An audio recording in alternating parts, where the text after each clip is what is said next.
Hello everybody. Thank you for joining us today to another edition of what we call panels.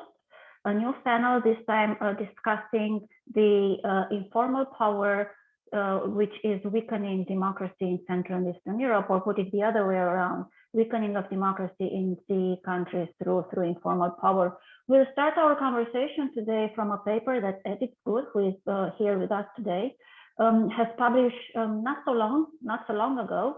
The paper focuses on Hungary and Poland, but then the other speakers we have with us today will also be discussing other countries in the region.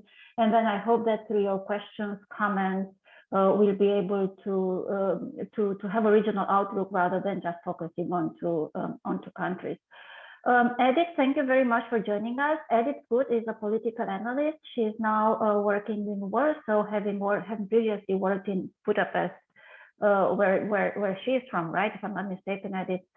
And the paper that she's going to present to us and the thesis that she's actually going to present to us today has been published, as I said, not a while ago, on the German Marshall Fund web. You can find it on the German Marshall Fund website. It's now a German Marshall Fund paper.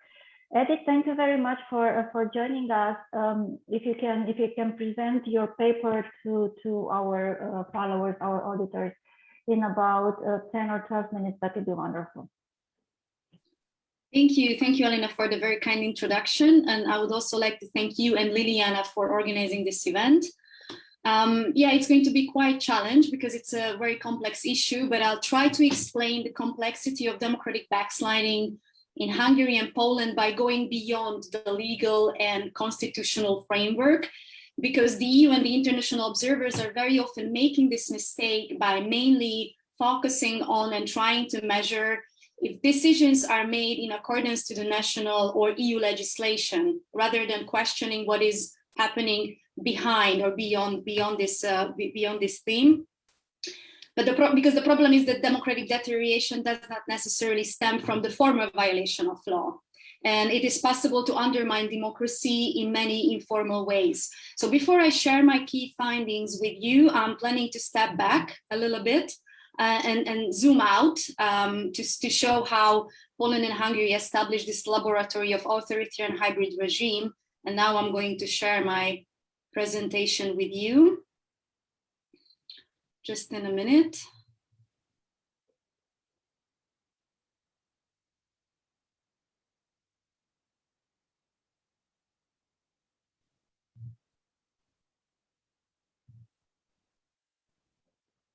Okay. So this is the title of my paper, which I wrote up for GMF, Tilting the Playing Field in Hungary and Poland Throughout Informal Power. And again, to step back for a minute, I would like to, for starter, revoke this excellent book written by Daniel Ziblatt and Stephen Lewitsky. The title of the book is How Democracies Die. And the authors are claiming that democracies are not dying in military coups, but by the hand of once democratically elected leaders. And in this book, these authors are presenting a threefold toolkit throughout which one of the autocrats are undermining democracy step by step.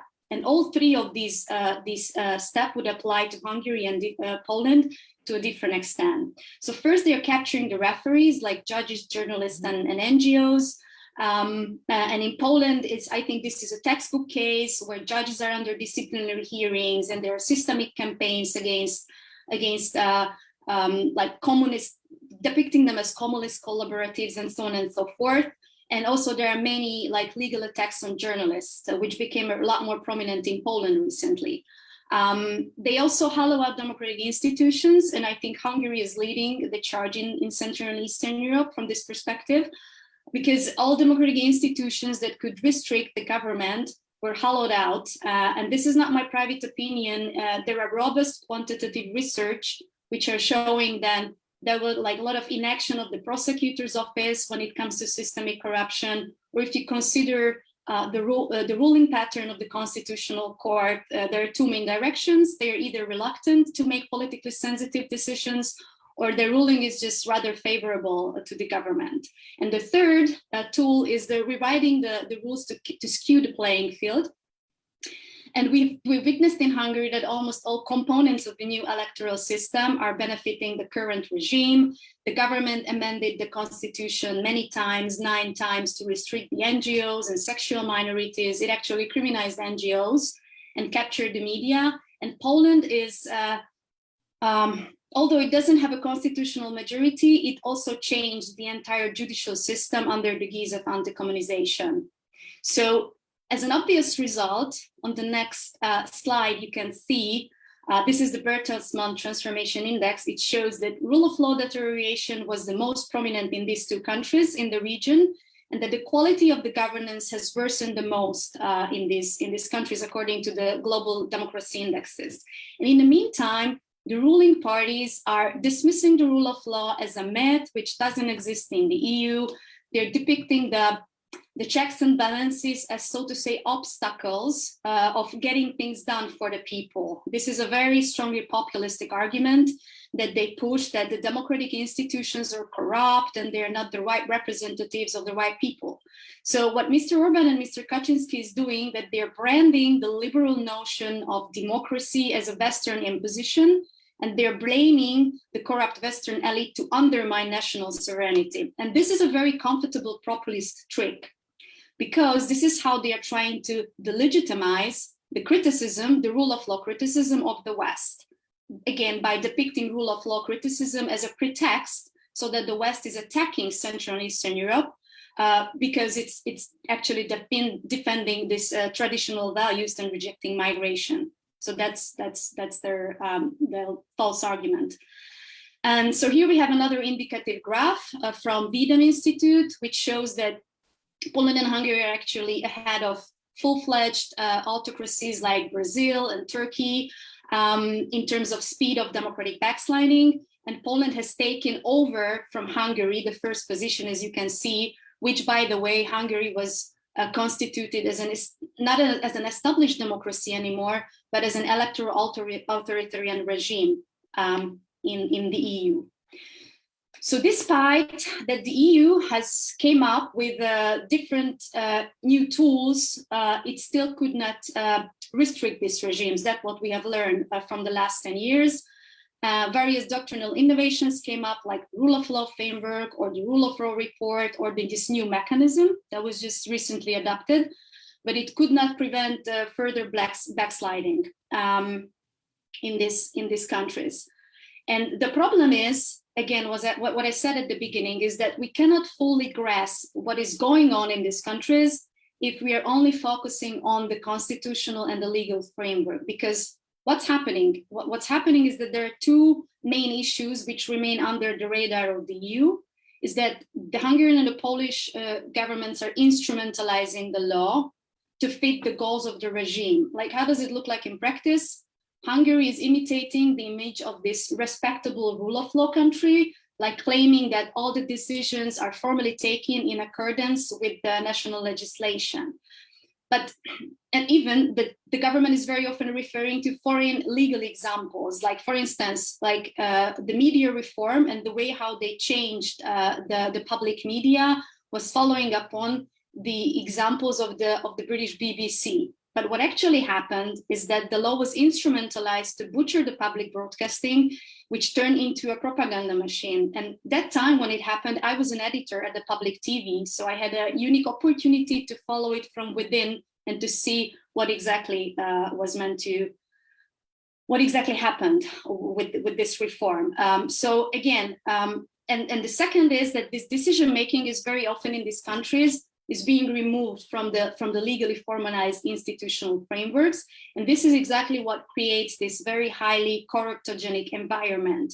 And this is what helps Poland and Hungary to play this seek and hide or hide and seek type of game with the European Union. So to have a better understanding about democratic backsliding, we have to move beyond these formal violations of law. We have to examine the informal nature of power, which I think very much defines these countries. So what do I mean by that? Very briefly, by informal power, I mean this uncodified informal interactions of the government that creates an uneven playing field to its benefit. So think about various forms of clientelistic exchange, which creates a strong dependence on two different levels. The first is there is a dependence between the electorate and the government, and within the circles that are closely allied with the regime. So we are dealing with a lot of selective benefits for political support.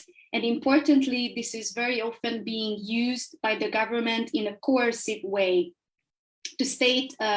to consolidate control over the state and the society. And now I'm going to demonstrate how it works in Poland and Hungary throughout three main domains. And the first is this systemic clientelism and corruption. And I think Hungary is a very unique case with regards to that in the EU, because it became this top-down centralized political state capture at full speed, which means that there is a very strong central administration which is willfully cooperating with external actors to capture the state and to capture the market. The government could, these circles could successfully capture the most important economic sectors.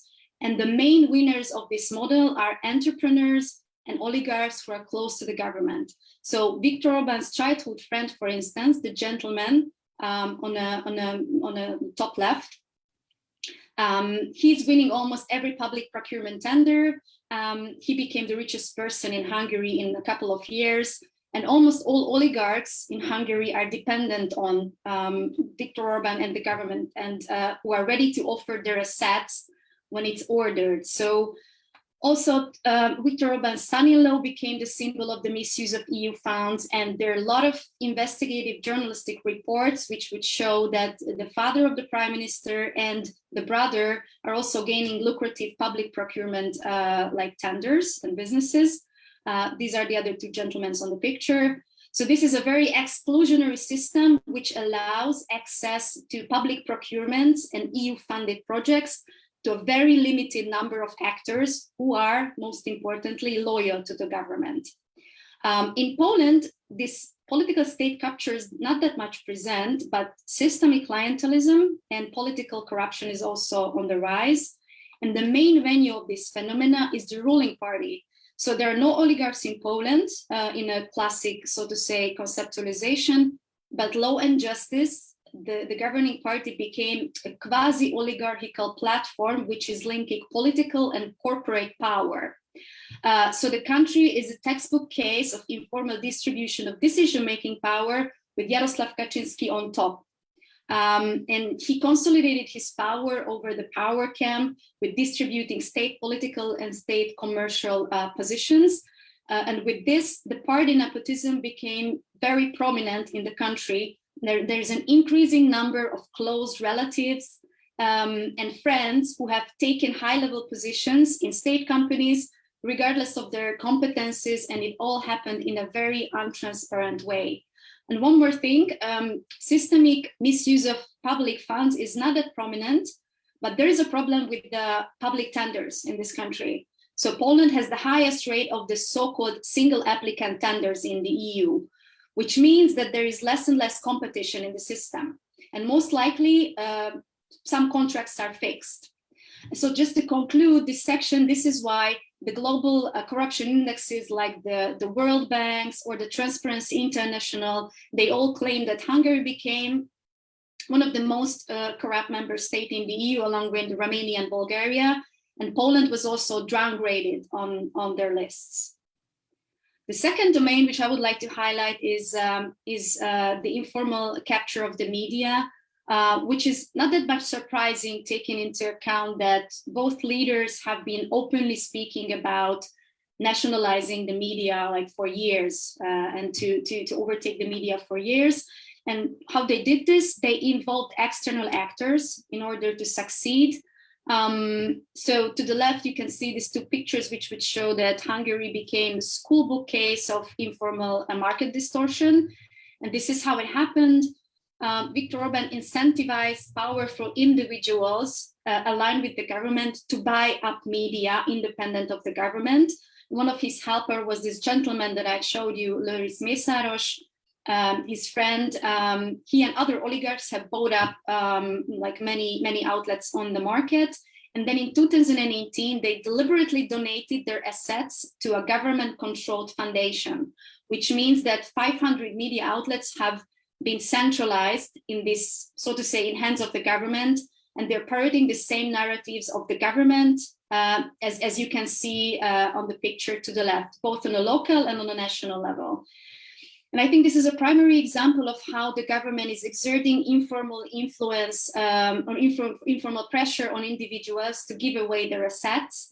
And at the end of the day, the journalists of this media empire would never risk reporting any information that would shed a negative light on the government, or they would also not report, of course, anything with regards to corruption cases related to Mr. Orbán's family. But the problem is that even the independent media in Hungary is at risk, because the government created a huge chilling effect on the market by so to say, throughout two domains. First is that the state weaponized the state advertisement to support the government mouthpieces and to starve out the independent outlets. And second, beyond that, foreign investors in Hungary are not really willing to advertise in independent media anymore in Hungary. So one of the most profound examples is a conservative weekly magazine. You can see it on the bottom left picture of the slide. This is Magyar Hang, a conservative weekly. And I've learned from my interviews that it's facing huge difficulties on the market. Just to give you one example, a German automotive company claimed that it would be their vital interest to advertise in Magyar Hang, but they won't do that because they don't want to risk their business privileges received from the government. And in a very similar issue happened to index.com, the biggest website in Hungary, before its editorial was ripped apart. So we don't know whether this is due to direct pressure from the government, or this is just self-censorship that these companies are imposing on themselves in order to avoid economic or tax-related consequences. But I think it's very indicative of the nature of the power in the country. And unfortunately, recent developments in Poland have shown that PIS government is going down a very similar road, so to say, because the government has started to incentivize state-owned companies to buy up media. And as a result, Pekao and Orlen, state petroleum giant, could buy up Polska Press. And this is how the gentleman to the right top, Daniel Obajtek, is now in charge of controlling the majority of the local press in Poland with 17 million readership. And he's also a symbolic figure of this systemic clientelism, which is fixed around the party and Jarosław Kaczynski, which also means that it became very difficult for these journalists of Polska Press to hold the government to account, either because of direct political pressure or because of conflict of interest with the media owners. So just briefly to sum it up, there are many similarities here. First is the importance of the clientelistic media ownership, as you can see. The second is a political control over the broadcasting regulatory agencies, which gave a smooth sailing for the government, for these actors to succeed with these acquisitions. And the third is that the weaponization of the state advertisement to boost pro-governmental media and to weaken independent outlets. And as you can see to the bottom right graph, also in Poland, the state-owned companies have been pushing loads of money into PIS-friendly media, while not really placing advertisements anymore in critical outlets like Newsweek Polska, for instance. And this is a huge threat to the quality of democracy in both countries. Why? Because end of the day, the diversity of opinion disappears, which has a systemic impact on the fairness of the elections as well. And this is something also the EU would need to take into account. And speaking of elections, and this is my last third domain, this slide might tell us a bit more about electoral clientelism in these countries, because both regimes have developed new ways how to make elections unfair informally, which is making more difficult for international observers to identify this type of fraud than outright electoral fraud. So what's going on in Hungary is that, and it's very worrying, that coercive vote buying became more prominent with the years, and the government is successfully using state resources coercively to increase the support for the government. So based on my expert interviews, intimidation and threat to withdraw social and financial benefits are a lot more common practices. and it is impacting the most vulnerable citizens, especially Roma minorities. And other scholars like Isabel Mares, for instance, did an excellent comprehensive research on how the Hungarian government is involving external actors like moneylenders and local employers in this ecosystem, who can also push the most vulnerable electorate to support the incumbent.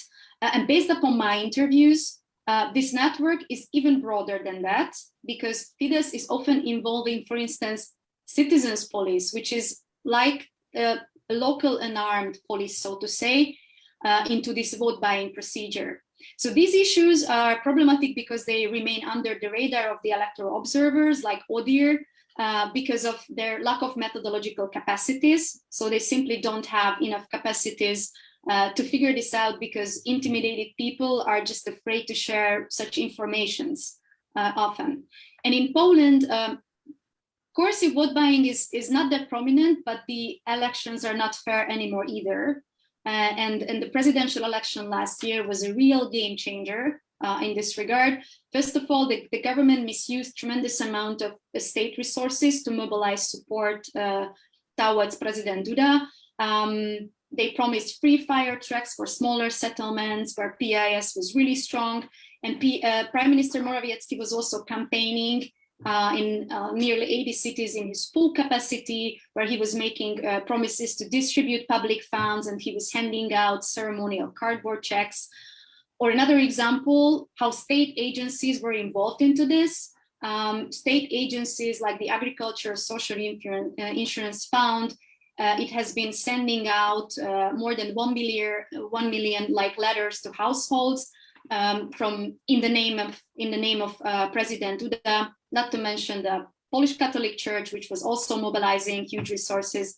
The point is, just like in Hungary, there is a blurred distinction between the party and the state during the campaign, and as a result, elections are just a lot less fair.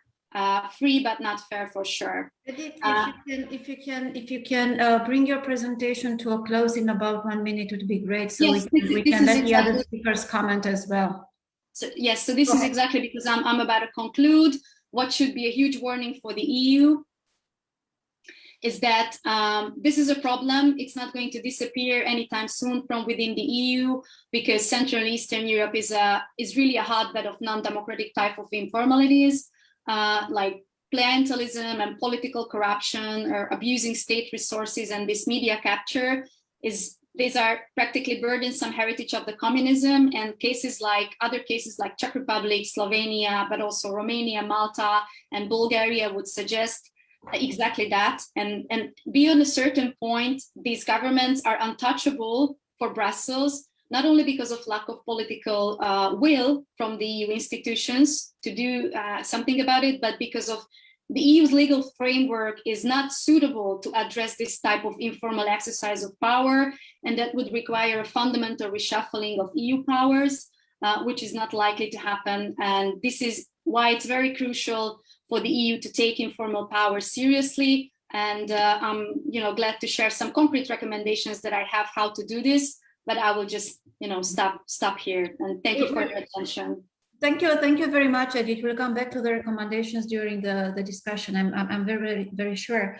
I forgot to mention in the beginning, and I apologize for that, that this webinar is organized together and at the initiative of Liliana Popescu, who is with us today, Vice Rector at the National School of Political and Administrative Studies here in Bucharest. Liliana, do you want to be the first one to comment on what Edith has just presented? First of all, let me tell the viewers that Edith's presentation is based on her paper, and her paper is available on the GMF website. So I would like to stress that, because this is how I started to think about this event, and it inspired me, because I think this concept of informal power is very valid when it comes to Romania, Bulgaria, Slovakia, and other countries in the region. And it actually made me think about what happens with Romania. Because of course I know much more about Romania, but I also think that Edith's paper kind of opens our eyes on the ways in which the European Union is monitoring what is happening in our countries. It is clear that at the EU level, or this is how the European Union is organized, is structured. It is based on states, and the heads of the states have a very important role. This is the architecture, the power architecture of the European Union. So I think that let me put it like this, Central Eastern Europe case, which I think it's a case, and it's a regional case or a sub-regional case. I think that we perhaps need to get together more, build a sort of solidarity, and maybe put forward some proposals to the European Union in terms of how can these forms of informal power be checked, basically. Because I have, maybe you allow me a few minutes just to pinpoint a few elements from Romania's case. So we don't have a dominant party so far. There were attempts during the Social Democratic Party government, their mandate, to capture the de facto decision making, because Edith in her paper is emphasizing this aspect, that de facto decision making is captured. It's actually outside of the formal institutions. And I think this is very worrisome when it comes to a democracy. The point of democracy is to have institutions elected by the people and have reflected the will of the people. So if the decision-making is shifting to a shadow character, like in Romania, Liviu Dragnea, he tried to capture the power. And he actually captured it to a certain extent. He put his own prime minister. He tried to subordinate the justice system, but then the civil society, the civic protests were huge. So, so there are signs in Romania, and for sure in Bulgaria and other countries in the region. And as far as I'm concerned, what I think that now it's in an emerging threat to our democracy is the entering into the parliament of a far-right party in December 2020. Liliana, can I make a suggestion before we yes. move into Romania and discuss the specific of Romania and certain parties, which we will very soon.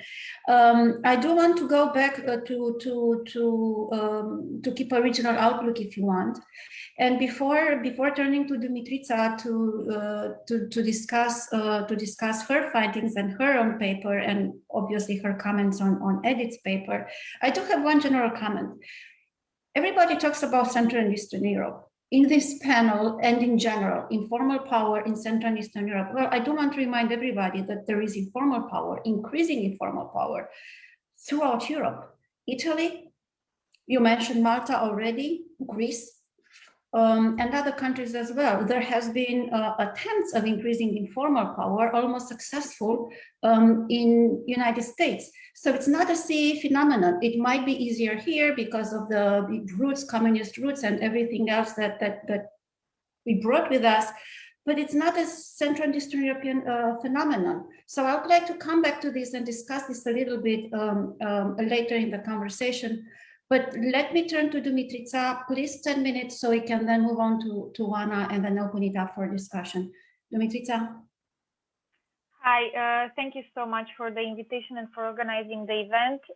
I'm very happy to be here and to listen to Edith's presentation and to discuss her paper, because I think we have quite a lot of interest in common, although I'm much more focused, my work is much more focused on studying the media.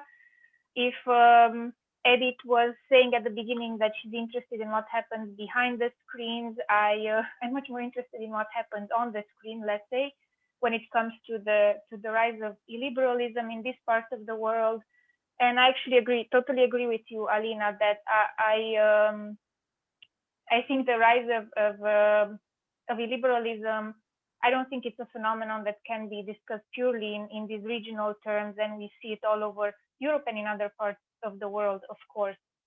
But going back to illiberalism and my own, let's say, research work and my own research interests, I'm very much interested in speech. I've been working on a research project that looks at illiberal speech and how it spread in the mainstream media in Romania. I've been working on this in the past year for the Center for Independent Journalism in Romania, and we actually just published a report a couple of months ago on the illiberal discourses in what we call the Year of Exception 2020. It was a year of exception for our country, not just because, COVID and the sanitary crisis triggered by the virus, but also because in Romania we had two elections, local elections in September and parliamentary elections in December.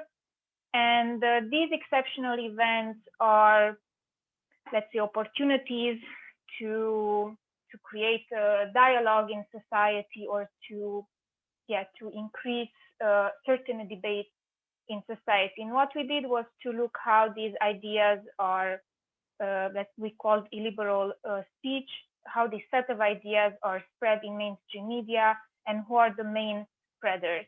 And I think this is quite, let's say, it's related to Edith's work, because we've seen this rise of illiberal speech in Hungary going in parallel with some of these power grabbing efforts of the state that Edith described.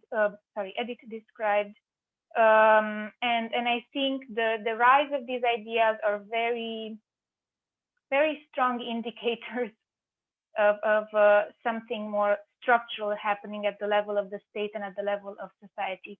Before I continue, I just want to very briefly say what our research was about. So, like I said, we were looking at illiberal discourse in Romania by political actors. Dimitrița, if I may suggest, if you can make your presentation a little bit briefer, a little bit more condensed, and a little bit crisper, so then we can move on to Oana as well. Not too many academic details, because those who are following us are not necessarily interested in this. So absolutely, go for it. Yeah, so I just wanted to basically then just mention three important things related to this research. What came out was that during the state of emergency in Romania, we had basically a surge of racist discourse, intolerant speech against Romanian citizens working abroad, and attacks on fundamental rights such as freedom of expression and the right to information. During the local elections, we saw a rise of anti-feminist, anti-LGBTQI, and xenophobic sentiments. And during the parliamentary elections, we saw a rise of nationalism with an emphasis on anti-Hungarian sentiment, religious discourse, and religious discourse in mainstream media. This has been, let's say, if in the case of Hungary, maybe the media capture is very systemic, and the spread of these illiberal ideas is very systemic, and in my opinion, very, very, let's say, orchestrated. In the case of Romania, in my opinion, it's maybe not as systematic or not as planned, but it's still a structural problem. Like the spread of these dangerous ideas, which include hate speech, attacks on fundamental rights, and let's say partially anti-EU sentiment. These are ideas that exist at the level of society, and they're promoted by very important political actors, even if it's not in this very orchestrated way as in Hungary. And I think this is quite important to follow. And as the last, let's say, as the last point, I really like Edith and Liliana's point regarding our capacity to measure the rise of this phenomena. I think we do have a methodological problem here. We need to look probably in a more nuanced way at the rise of these ideas and of these, let's say, state and media capture. Yeah, that doesn't only, let's say, measure in quantitative way what is happening. So we really need to go at a more nuanced, qualitative approach to studying illiberalism. Thank you, Dimitrița. I forgot to mention Dimitrița Holdish is now with the Central European University, the Center for Media, Data and Society. Juana, you've already heard one presentation and 2 comments. What did you have to add, or what would you have to comment on either of the previous presentations? Thank you. Hi, everybody. Well, first of all, I want to say that I enjoyed reading the policy paper, and I want to congratulate Edith for her work. I have a few comments regarding the part of your policy paper that addresses media precisely. The transformations of media landscape in Hungary and Poland highlight that media became a lapdog. This is what I would say. I appreciate your analysis of various changes within public media, regional and local media, and the fact that you identified tactics, and I want to highlight this. You identified tactics used by the 2 regimes to either alter or to seriously damage the way media functions. For instance, media concentration of ownership, replacement of editorial staff, local news agencies created by the government, and other tactics. These tactics are in fact used by authoritarian regimes to gain control over media or increase control over media. These tactics reveal authoritarian features of Orban's and Kaczynski's regime. And this is one important contribution of your paper. This is what I believe. In your paper, you also highlight the fact that public media became a political propaganda instrument. I believe that there is a missing piece in this paper regarding digital media. And digital media can act like, let's say, Dr. Jekyll and Mr. Hyde. If we also look at digital media, we can understand on one hand that propaganda might be worsening, and both Orban's and Kaczynski's government use computational propaganda to increase control. And we know that computational propaganda is an instrument that also erodes democracy. On the other hand, we might identify forms of resistance in digital media. And I was wondering, Edith, whether you can tell us why you focused your analysis on traditional media, and if you can make some comments on the way the digital media landscape looks in Poland and Hungary. I wanted to make a brief comment. Thank you, Anna. Edith, do you want to address this? Thank you all for the comments and kind remarks about my work. I really appreciate it. All of them were thought-provoking and very relevant. So yeah, let me just briefly comment on some of what has been said, maybe not in this order. I would love to reflect upon what Alina, you said about that this is not a Central Eastern European phenomena, with which I fully agree with. This is, and I would even go further, that this is not a Central Eastern European phenomena, but also informal side of politics is not necessarily negative per se. So it's not necessarily a threat towards the quality of democracy, but when it comes to strongly non-democratic type, certain formats of informality like systemic corruption and clientelism or this type of media capture, this is something which is a huge threat.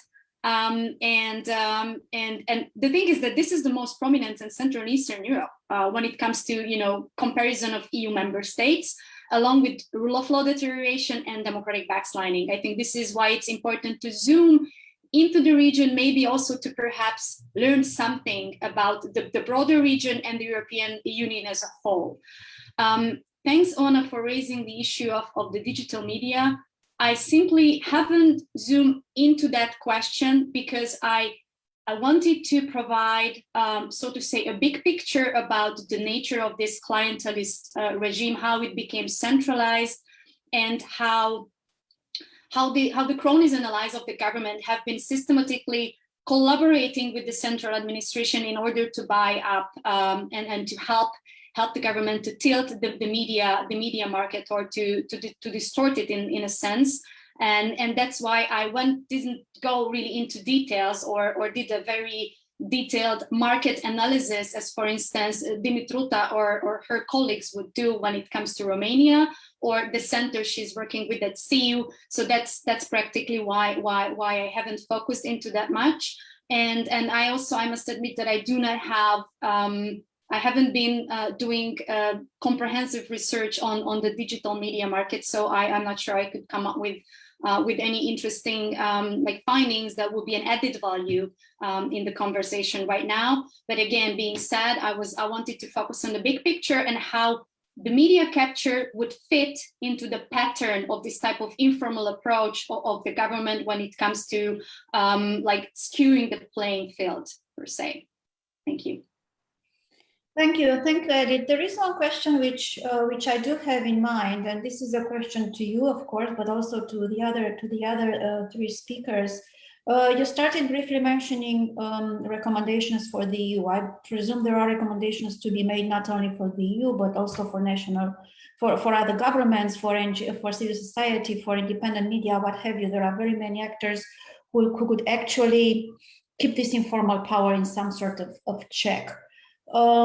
So if you are to summarize in, let's say, 3 or 4 minutes, your main recommendations, be them to any actor of those whom I mentioned, or maybe others as well, what would they be? Well, tell us 5. Can you tell us most important Sure. 5 recommendations? Okay, sure. And at the beginning, I'd like to emphasize that I mentioned these institutional shortcomings, which is very important. But of course, the fact that the EU has institutional shortcoming doesn't mean that EU institutions couldn't do better, couldn't step up more effectively. So I think what's the most important is that instead of producing more and more new tools and doctrinal innovations, the currently existing rich toolkit would need to be rationalized and developed a lot more. So this is all about political will, as I said. Can you give us an example? What do you mean? What do you mean by this? Sure. So it would be, first of all, it would be very important for the Commission to accept that damage is done. So Hungary and Poland are already in a very advanced stage of liberal backsliding, and there's no time for business as usual dialogues. So there are 3 concrete steps I think that the Commission could do. First, the Commission would need to restore its role as the guardian of the treaty, because this is not exactly what's going on right now, I think.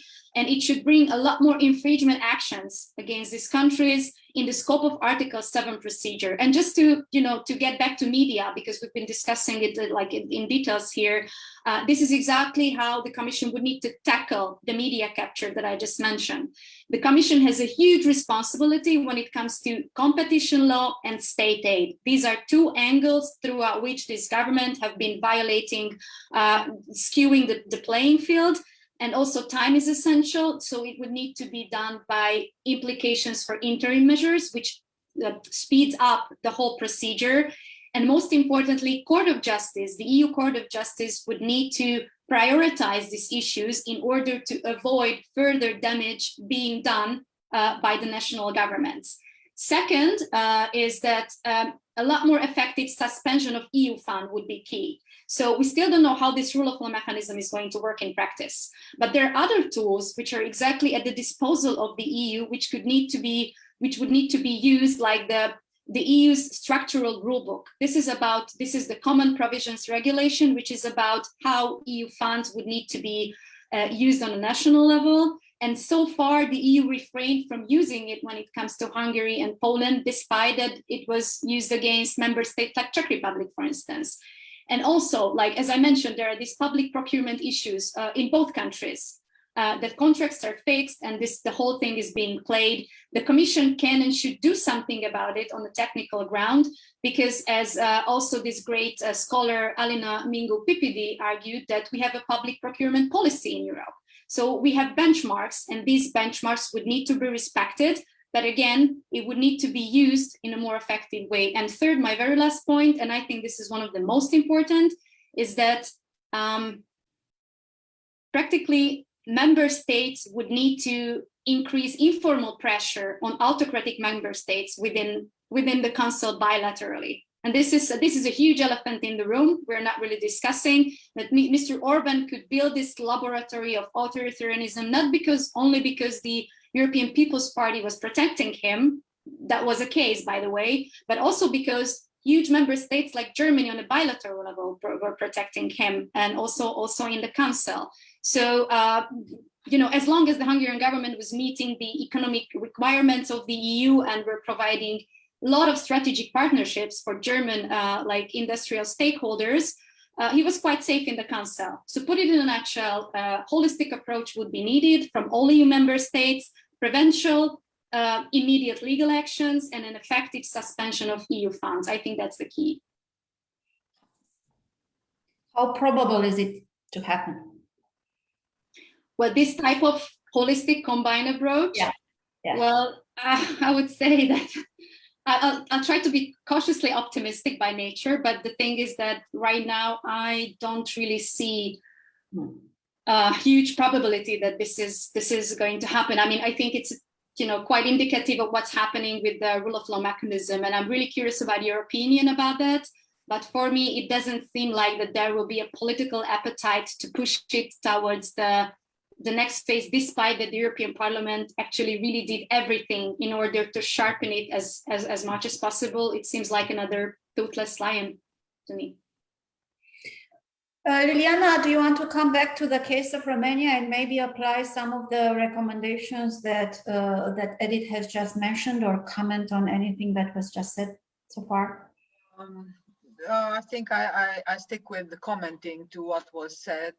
I think that Edith actually pointed out a very interesting aspect, the elephant in the room, meaning that other member states in the European Union sometimes don't have an interest in doing something about other countries within the EU. That's one. The second is that when it comes to sanctions, indeed, withholding money and funds, that's the best solution. But as we saw, this didn't work out because the member states like Poland and Hungary, they have veto power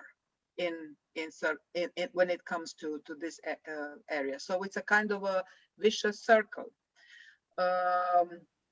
Maybe I'm a bit optimistic and idealistic in saying that civil society solidarity might be a solution in terms of pressuring the Commission, as you said, which has a role, the role of the guardian of the treaties, basically, and it's very, very well emphasized, and the role of the European Court of Justice.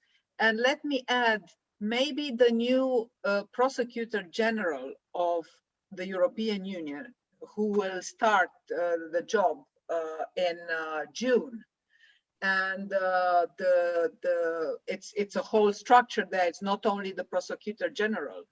They're all prosecutors and the whole infrastructure within the institution that matters. So I think they might do this might matter. We'll see. In any case, the head of this institution is our former Prosecutor General, Laura Codruța Kövesi, who is a very stubborn lady. And I hope that her presence there will have a contribution to counter the corruption and the erosion of the rule of law in these countries, particularly that she knows from inside how things are working. So yes, it's very interesting what you your policy proposals, your solutions, but we definitely need to look at the dark side. And the dark side is that as long as the European Union is structured as it is, the Parliament is trumped by other institutions like the Council, first of all, which is an intergovernmental body.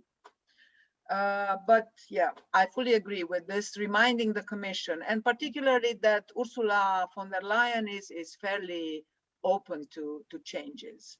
Thank you. I would like to add something. I do understand, of course, the need to have recommendations to a somewhat upper body like the European Commission, and to have some pressures being put, from upside down. But as Edith said, very honestly, there is a very small reduced likelihood that this is going to happen. So my question is more practical, actually. If we somewhat know that the Commission is not going to can't do too much in a holistic way about this, is there anything that the other actors, local actors, national actors, as I said, independent media, NGOs,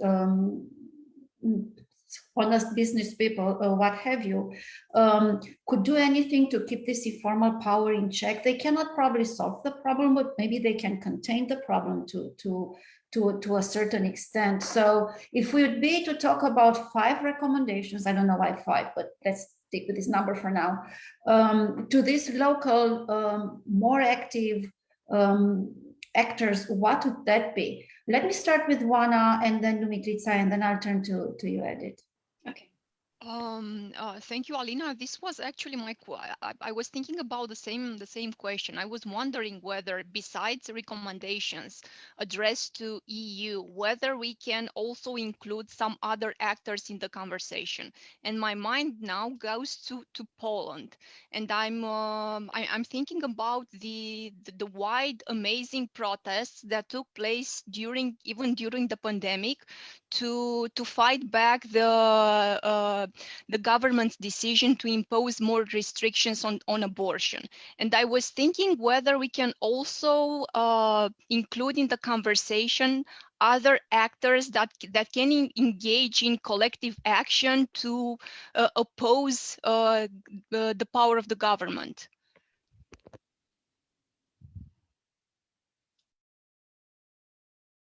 I'm sorry, Dumitrița? Yes, thank you for this question. I think it was on all of our minds, actually. If we are to fight informal power grabs, we should have some informal tactics as well, and not just rely on institutions and on legislation and on these bigger bodies. Yeah, it's a very difficult question. I think I'm a bit struggling to either say really big things like we need to give people access to power, and very, very concrete measures like we need more groups to have access to speaking.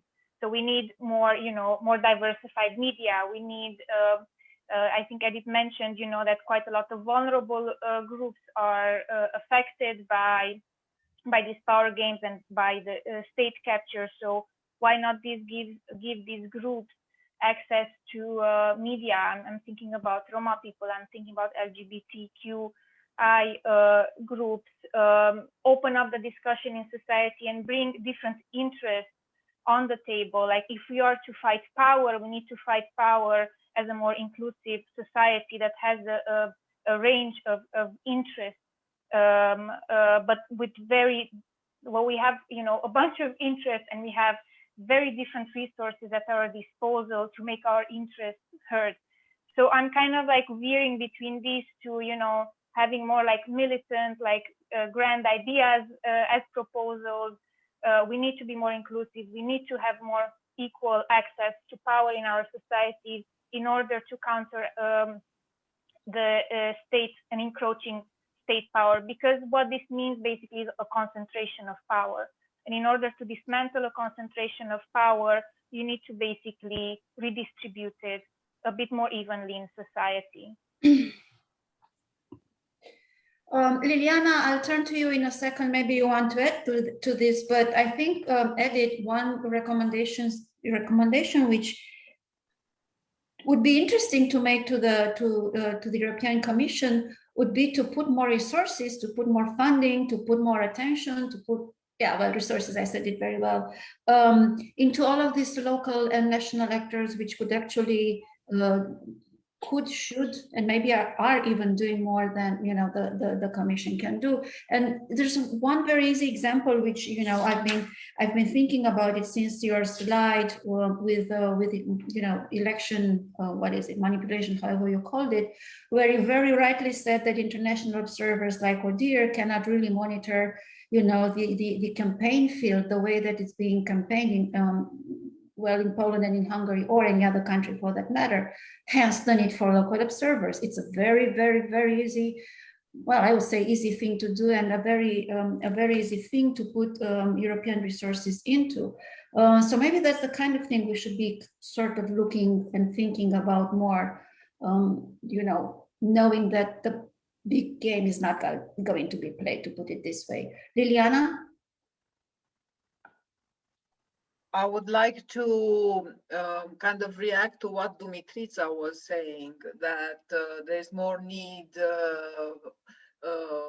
for people to access power, and there's need for more media. Well, in history, you are not given power, you take power. Now, let me give you a good example in the region, which is from Romania. Actually, there are two examples in the same vein, but I'm talking about the referendum and the tactics used by civil society to counter that referendum by boycott. And it was the perfect tactics. And the second one was the coalition of organizations, of academia, of intellectuals, to counter in 2019, to counter this attempt to change the law of education, so that the gender studies would have been practically forbidden in institutions, and any talk about gender. And there was a huge mobilization, I would say, including international support, a lot of international support. There were over 830 academics and institutions, academic institutions that were co-opted in this process. So just to go back, the idea is that you have to put energy in this. Because I mentioned these two events, let me say that these movements, like to support a referendum, to change the constitution so that the definition of marriage is between men and women, and the attempt to forbid the gender talk and gender studies, is part of a trend that comes from the people, that comes from below. Unfortunately, we need to acknowledge that there is a trend within the population in this area, and of course we need to acknowledge the role of the Orthodox Church and the role of history, where traditionalism and orthodoxism is they are very vivid in our mind if we think of our history, and we don't want to repeat that, at least I think participants in this panel. So yes, this is what I wanted to comment and react to Dumitrița. But yeah, we need to put a lot of effort basically. And we need to build coalitions, and including, I have to say, you know, this the network that we created with the support of the Black Sea Trust, this network of women experts in international relations in Eastern and Southeastern Europe. I think this is a way to counter this misogynist trend, which is in the whole region. And in some places like Poland is really pretty bad. In Hungary is pretty bad, but not as bad as in Poland. And there are attempts to infringe upon the rights of half of the population. I mean, the women. So I will end here. Thank you, Liliana. Edith, I do want to get back to you for any final remarks that you might have, anything that you might want to add, either to your initial presentation or to the comments that have been made, but not before giving Dumitrița and Oana the same opportunity in like 2 minutes each, if you have any final remark. Dumitrița? Yes, thank you. It's funny. I actually just want to say that this is a wonderful conclusion that Liliana just said. I think power should be taken. I totally agree. And I think the only thing I would like to add is that in terms of mobilizing, I would like to, in terms of mobilizing to take that power or to at least counter some of the state power, we need to think a bit more in mass movements at this point. I think mobilization around issues like Liana mentioned, around the referendum or around banning gender studies in Romania, I think there are great opportunities to figure out who your allies are. But I think for long-term, let's say, sustainable, more mass movements, we need to organize outside these events. So we need to be more, active or proactive than reactive. Thank you.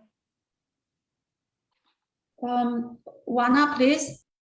Okay, thank you. I try to I try not to enter this realm of normative recommendations, but to think of more practical issues when it comes to counterfighting illiberalism. And one idea that I hold strongly to is this idea that we need to broaden the actors that we have in mind. I mean, at the end of Edith's paper, I understand that the EU can be an important player, but in fact, when we think about whether EU can interfere, can react, can impose any sorts of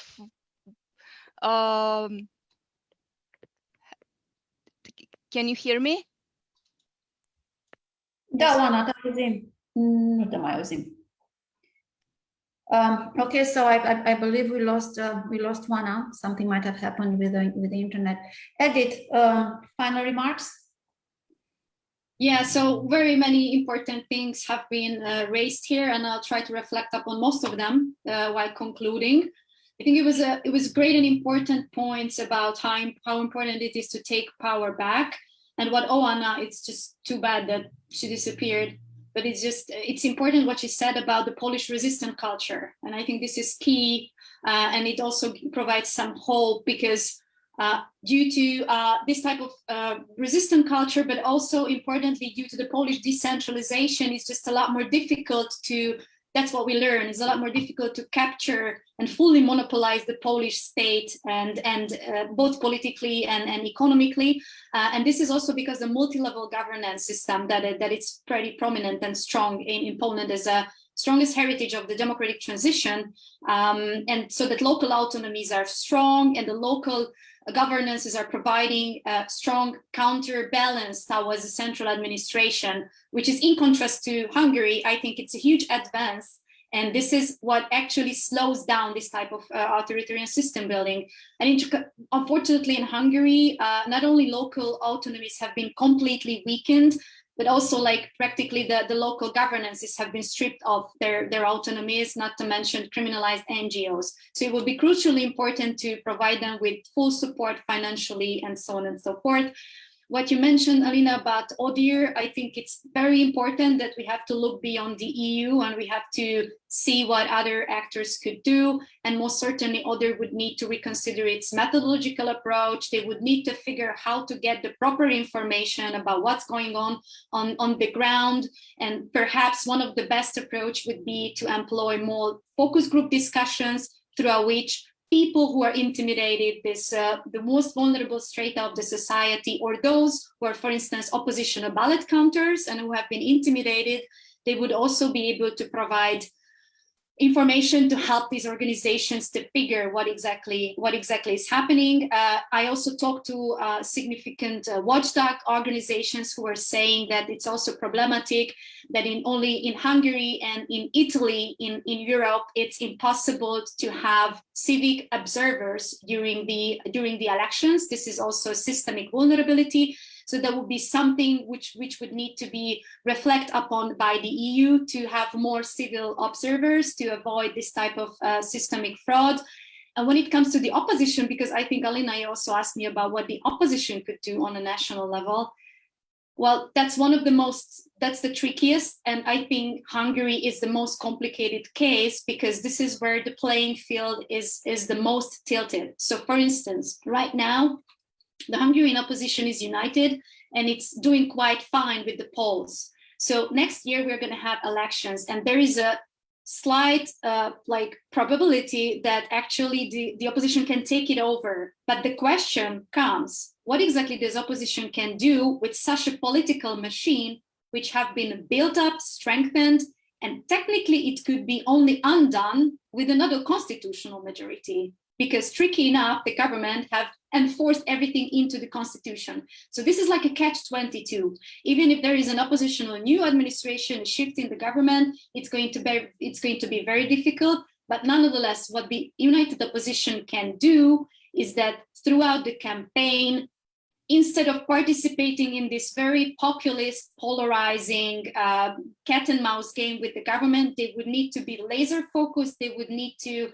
focus on the everyday issues that the Hungarian population is facing: systemic corruption, the deterioration of the public services, and so on and so forth. So in order to do that, they would have some chance to mobilize the undecided who would be interested in having a new administration and being able to accumulate wealth under a less corrupt regime than the current one.